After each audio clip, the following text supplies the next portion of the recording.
para ele, mas eu acredito que Deus e Jesus, no caso, são duas pessoas muito diferentes.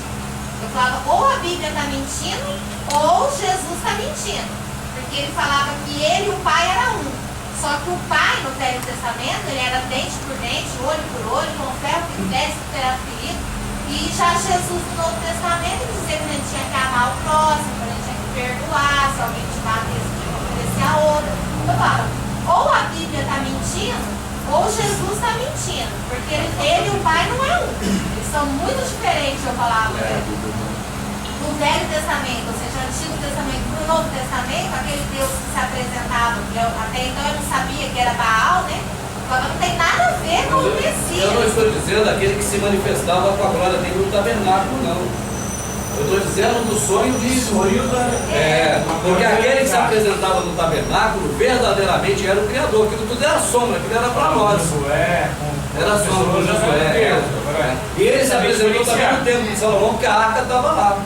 Quando enfiaram a arca lá dentro, também ele continuou com o compromisso de se manifestar lá. Alguns pontos que eu estou falando. Alguns pontos não é ele, não é? Esse aí, por exemplo, é um que não tem como ser ele.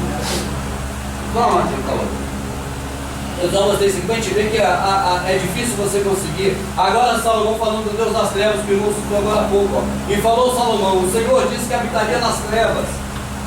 Quer dizer, o Senhor que habitaria nas trevas não pode ser o Criador. Certamente ele tem uma casa para ser, para ter eterna habitação. A eterna dele habitação durou até Nabucodonosor ir lá, ó. O Criador ainda chamou ele de meu servo, então tirou onda.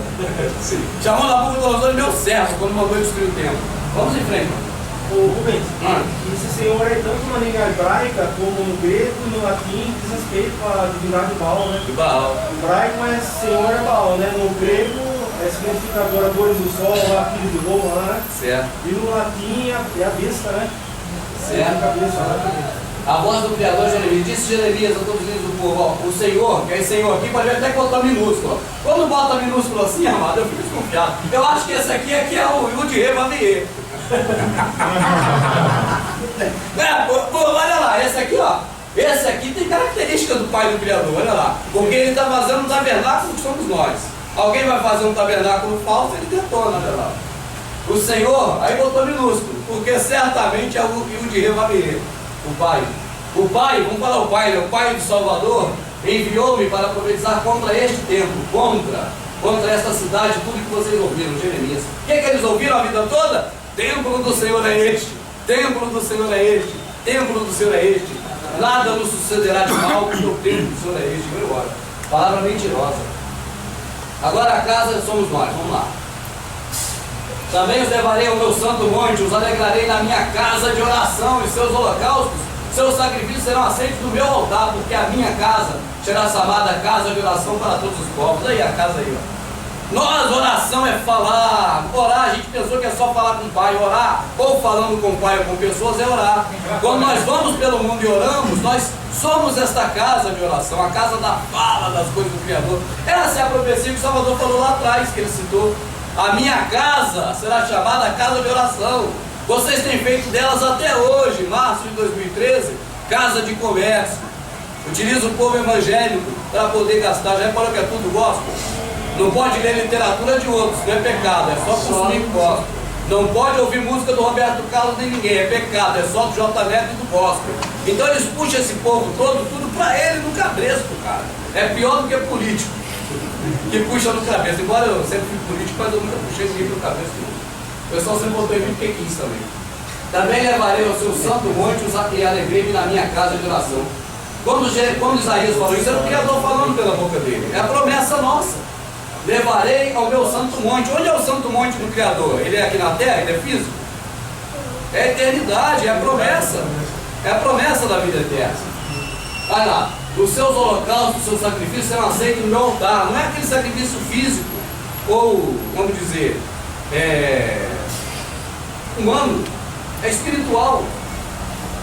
Porque a minha casa será chamada casa de oração. Por que o sacrifício será aceito? Porque a casa será chamada casa de oração. O sacrifício que nós fazemos por ele é a boca que confessa ele para o próximo. Este é o sacrifício, a boca que confessa o nome do Pai. Tá certo, amado? Então, serão aceitos. Por quê? Porque não eram aceitos. Ele, o verdadeiro, diz assim: Desde que vos tirei da terra do Egito, jamais falei coisa alguma a respeito de oblações e sacrifícios pelo pecado. Desde que vos tirei da terra do Egito. Então, você vê que o Pai é um. Esse não aceitava mesmo o sacrifício. E é esse aqui.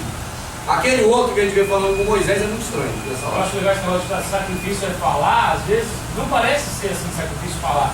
Mas quando você começa a falar a verdade, aí sim, aí é sacrifício de verdade. Porque você vai contra tudo que está acontecendo. Você sacrifica a sua amizade, sacrifica teu laço familiar, sacrifica a família, sacrifica tudo, falando a verdade.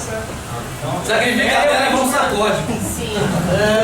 Meu amigo meu falou, já estou igual o Paulo, já foi na rua. Seria também um sacrifício vivo, a gente se renegar assim, um exemplo. Eu bebia muito, estou deixando de beber. Isso é agradável a Ele e chega lá como um sacrifício vivo para Ele. Eu deixei um exemplo, eu pegava o troco errado. Hoje eu não pego mais. O que é isso? Pega o troco errado? Não, pegar, um exemplo, alguém dá um troco a mais, você pega agora. Não, eu não faço isso porque eu não quero que faça isso comigo. Então isso chega para ele como um sacrifício vivo.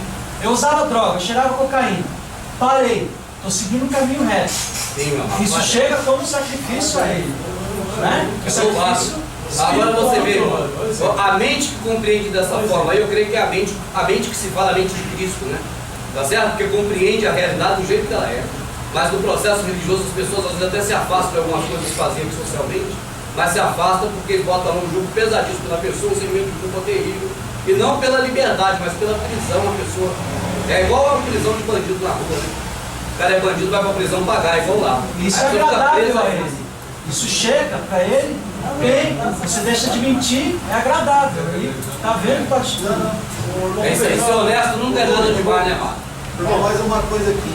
Tem muita gente que não sabe nem o que é fato nem o que é jogo. Você tem que chegar e mostrar mesmo. Você tem que pegar um fato de papel higiênico e falar assim, tá aqui um fato, pegar na imagem da internet e colocar o jogo para saber o que é jogo, o que é fato.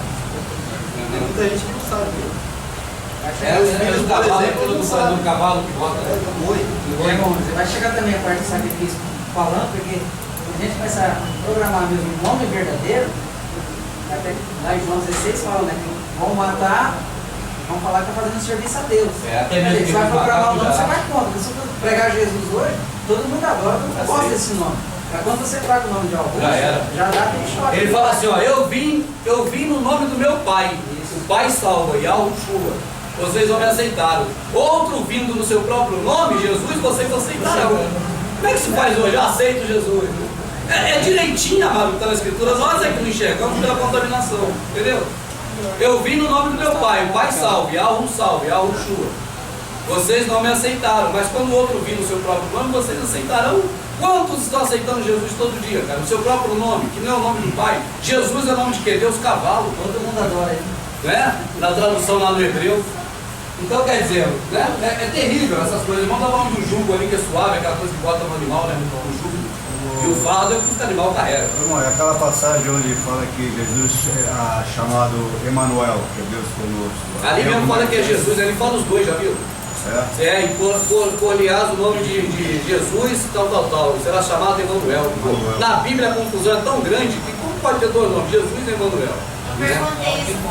Eu perguntei isso pro meu pastor na escola dominical. Ele mandou eu ficar quieta, falou que eu falava demais. Ele não sabe nem da resposta, não tem. Essa não tem a resposta dele, ele não sabe por que está assim ali. Agora é Emmanuel, né? O nome certo. Seria uma outra coisa também que acontece muito, que já aconteceu. Por exemplo, Pedro disse que mandava batizar em nome de Jesus. E eles batizam em nome do Pai, do Filho e do Espírito Santo. Onde se encaixa essa? Porque Jesus fala, tudo que fizeres em meu nome. Eu já estou com duas já estou com a da irmã de Hebreus ali, que é da congregação, e agora é essa, para daqui a pouquinho. Vamos, aqui em frente, sem vai no irmão, pode falar. Quando analisar, os discípulos estavam certo batizados em nome de Jesus. Fazer discípulo por todo mundo, batizando em nome do Pai, do Filho e do Espírito Santo. Depois lá em Atos, Pedro fala assim, batizando em nome de Jesus Cristo. Se tivesse o nome lá, se Pedro falasse assim, ó, batizando em nome de Yahushua, no nome de Yahushua vai ter o nome do Pai, do Filho. Eu coloquei aqui só para entender mais do tempo. Então a gente tem observado no que são esses templos. Aqui vamos dizer que representam todos os templos de hoje, né? Porque a gente conhece a igreja, né? A gente começou aqui mostrando. Ali é o templo de Salomão, que é aquele que Nabucodonosor destruiu. E aqui é o que Jesus frequentava lá.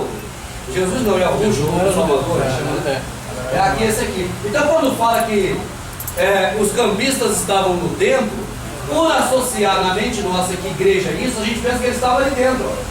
Ali dentro ninguém entrava, nem o Salvador nunca entrou ali. Entende? Se falar assim, o Salvador entrou no templo, nunca ele entrou. Porque o que está no templo na nossa cabeça, porque, por exemplo, as palavras elas servem para poder identificar o entendimento do cérebro. Por exemplo, se eu falar aqui garrafa d'água, o cérebro já vai apontar para a garrafa d'água.